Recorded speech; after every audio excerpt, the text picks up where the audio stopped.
Almost exactly 100 years after Henry Cumming harnessed the power of the Savannah River to initiate the Augusta Canal, which changed Augusta from a sleepy farm community and trading post to a southern manufacturing and industrial powerhouse. IBEW, Local Union 1579, was born on February 10, 1948. The charter was installed by IBEW International Rep. W.L. Holst with 36 members, and Brother Guy Solomon was elected as its first business manager. It was 3 years old when I come in, local. And Guy Solomon, he was a business agent. He worked for a shop. My dad was a member became a member of this local union when it was chartered 75 years ago. The beautiful Union Hall you see today is a far cry from our humble beginnings, in a small, dark, and cold upstairs room at 636 1/2 Broad Street. In our initial year of 1948, Brother Solomon was a one-man operation, doing both the office work and organizing simultaneously.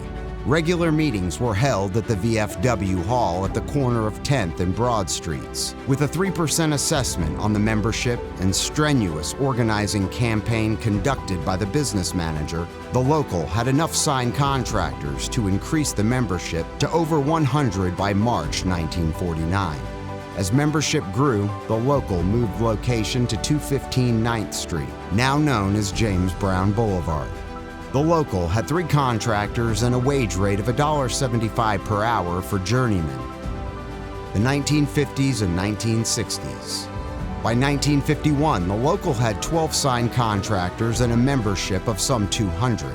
The hourly wage for journeymen was $2.25. By this time, the local had secured its place in the community and was stable in every respect. About the same time, the Savannah River Project was started, and the local undertook the largest electrical job ever to be done. I was blessed. I didn't have to travel. I stayed on the job that I was at, Savannah River site, for 39 years. I really got an opportunity to do a lot of things, in that one place. The local grew by leaps and bounds and was at that time one of the largest locals in the 5th District. The 1950s brought many projects in addition to SRP, such as hydroelectric plant at Clarks Hill, Urquhart Steam Plant, Talmadge Hospital, and the University Hospital. Thanks to these projects, the membership increased to 1,200 members with 2,500 electrical workers in the jurisdiction. Business manager Guy Solomon left the local for a job with the international office in 1960, leaving assistant business manager L.W. Gullidge as the new business manager. In 1962, Brother Gullidge was defeated by a slim margin for business manager by W.S. Carter. With the journeyman wage at $3.45 per hour, the 1960s proved to be very prosperous for the local. It brought projects such as the Georgia Railroad Bank, the new 10-story University Hospital, and Eisenhower Hospital. The 1970s and 1980s. By the 1970s, the canal that had transformed the city into an industrial hub was all but forgotten, and many of the manufacturer mills closed down or left town. The economy and employment in Augusta was grim, but the local was fortunate enough to have Plant Vogel break ground in 1976, as well as the Regency and the Augusta Malls. Both malls were finished in 1978. The death of Brother Carter in 1970 left a vacancy for business manager. The executive board appointed T.E. Pug Schneider as business manager, who went on to be elected business manager and served the local until 1979 when T.S. Yarborough was elected business manager. Brother Schneider presided over the local at a pivotal and historically significant time. The 1980s economy was rough in many parts of the country, but the 80s saw prosperous economic times for Local Union 1579. Thanks to Plant Vogel and large projects such as Naval Fuels and DWPF at the Savannah River site, our jurisdiction had over 3,000 electricians working. I worked on the 4-pack out at Savannah River site and from the ground up. I remember one day we had to go on the top of this tank, and when I got up there, I didn't want to go back down. We had to scale this ladder to get up there, right? I asked him if he can get the crane to come and pick me up and just put me down on the ground because I was afraid to go back down the ladder. I think it actually started around 74, somewhere along there, but it took years for everything to get in line. Yeah. Because it was going big and strong when I was business manager. We worked 312s for a long time down there, Friday, Saturday, and Sunday. We were always in class, it seemed like. Yeah, you had to be certified on everything Yep. from stripping wire, Setting anchors. I mean, you name it, anything you had to be certified on. I remember negotiating with them, and it was pretty long and drawn out because that was one of the first agreements I helped sit in on.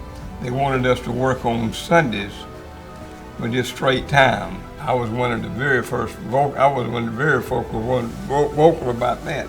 And Tommy Yarborough, the business manager, was also very vocal about it. We knew we weren't going to give up our double time on Sundays. We put it in the contract after they sold commercial power. 40 days after they sold commercial power, we revert back to the old agreement, which was double time on Sundays, and that still stands. The fortunes of Augusta and the nation flipped in the 1990s, and it was a very difficult decade in our jurisdiction. The Savannah River site saw their workforce decrease from 1,200 to under 200 electricians. Despite a few projects going on, such as Port Royal, Bridgestone, and the Shaw Carpet Plant, many of our journeymen had to pursue work in other parts of the country. The 2000s. Upon the retirement of business manager Yarborough, the membership elected Kenneth T. Ward as business manager in 2006. I came in a member in 1967. My dad was a member of this local union too, and I just kind of fell in line there. I really didn't know what I wanted to do, but I did in 67 and finished the apprenticeship, I believe, in 71. From there, I was a journeyman wireman, and that's just the way it happened.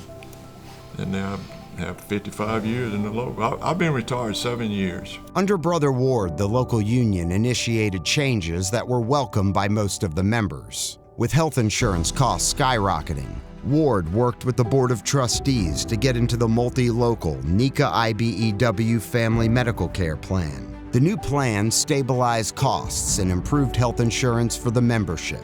Pension was a major challenge for business manager Ward. In 2008, the stock market plummeted, causing the pension fund to certify in an endangered zone almost overnight. This was a very stressful time for the administration and the Board of Trustees. The trustees were very careful to protect the pension benefits, but were forced to make some changes while protecting the early retirement age and the lump sum. Fortunately, the work situation under the leadership of business manager Ward was good. Multiple projects in the jurisdiction kept local members working and employed travelers from across the country. Many people may recall that Plant Vogel started out as a non-union project. Under the leadership of business manager Ward and the Augusta Building Trades, they organized a campaign to demonstrate that building the reactors with a union workforce was the best way. This campaign, called Jobs for Georgians, took union leaders and their members outside the main entrance of Plant Vogel demonstrating, holding signs, and attracting the attention of the news media. It was a success. Southern Company and Georgia Power eventually contacted the Augusta Building Trades Council to seek a resolution. The situation ultimately resulted with the International Building Trades presidents negotiating a construction powerhouse agreement, not only for Plant Vogel, but also for future nuclear plants built in the United States. The Vogel project increased the jobs in the area for welders and other union tradespeople as well. Business manager Ward recognized this and worked for the approval of the IBEW training facility to include welding and other continued training as well. 2015 to today. In June of 2015, the IBEW 1579 membership elected Brother Will Salters as business manager. He and his administration are still leading the local today. With the 21st century constantly changing, Brother Salters continues to recruit new members and protect the pension as the baby boomers retire at a very high rate. 2023 in the future. Work under the leadership of the current administration has boomed with multiple projects in the jurisdiction, and Brother Salters has been able to arrange additional incentives for many of the projects. Along with several smaller projects, there have been numerous high-profile projects that highlight the skill and influence of IBEW Local 1579, such as the Georgia Cyber Center project, the Augusta Green Jackets Ball Stadium, the Augusta National Retail Complex, the Boys and Girls Club of America building, USC Aiken Campus, and the largest construction project in the country, Plant Vogel Units 3 and 4. With strong administrative leadership, a robust and growing membership, and top-notch training to keep pace with technology, the future of Augusta and Local 1579 looks bright. The future of 1579 will continue to look bright. We've just secured about 8 to 10 years worth of work for our members. And it's just looking better. As a trustee with Will, we've seen it grow in leaps and bounds. We're able to give back to the membership. We're making it better every trustee meeting we attend. If we can continue to educate the apprentices and the members so that they can perform the work safer, faster, I think the benefit of that will continue to see our market share grow and employ people so that they can stay local and be here with their families. The new facility for the apprentices, it will allow us to have more hands-on training than what we currently have. I think it's just going to make our apprentices just overall better electricians. Over the past 75 years, IBEW Local 1579 has become a model for other locals to follow. The brothers and sisters of 1579 continue to play a vital role in the growth and power of the middle class in Augusta, in Richmond County, and across the region. Endless friendships, and which go back 40 years, more than that. Friendships last. Like I said, Annette and I carpooled together way back in the day.